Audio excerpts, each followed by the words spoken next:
Kidamtang jakhongni phai troxier ni United Kingdom Prime Minister Boris Johnson, Prime Minister Arpupen chi oboblo. Bangso jok Ukraine President Volodymyr Zelensky hinpen ningdu kachapaklang. Kidamtang jakhongni phai troxier ni UK Prime Minister Boris Johnson, Prime Minister Arpupen men chi obupsi Ukraine longpen damjuilo. Bangso puthak Ukraine President Volodymyr Zelensky hinpen ningdugalam the Facebook along chepaklang pon. Kidamtang apora mate Russia pen Ukraine bong ron thama kaching thur ke chengpen Ukraine aphan kerai kom dona puthak Ukraine President Volodymyr Zelensky hinpen kachuru pajirpon. Бажаю здоров'я, шановні українці. Сьогодні головною темою в нашій країні стала британська тема. Рішення Бориса Джонсона залишити посаду голови партії і прем'єр-міністра. Вдень я говорив з ним, подякував за підтримку, яку ми отримали від першого дня російського терору. Передусім це зброя, комплекси протиповітряної оборони, стінгери, круті протитанкові системи НЛАВ, а ще артилерія, боєприпаси, броньовані машини і багато всього іншого.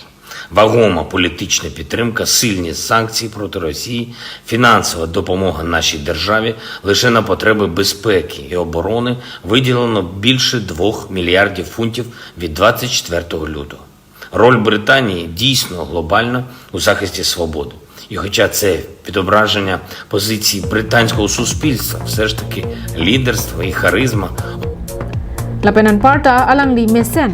Lapen alangli phan bangke kaiketa ting ni ponon i.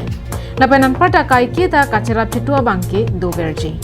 Alangli hinpen Ukraine phan di hina mopen danglo hele kama lapen armu okso akerap nangki piduna bangke kaiketa ting ni ponon ilo.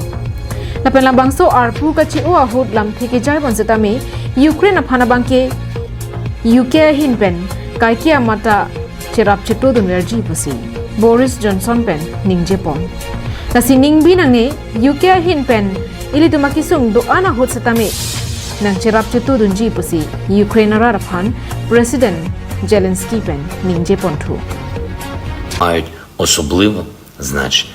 І тим більше у такий час повномасштабної антиєвропейської війни Росії, яка розпочала наступ на Європу саме з нашої держави. Тож не дивно, що українці відчувають особисту вдячність Борису. Але все ж не забуваємо, що відносини між нами будуємо між державами.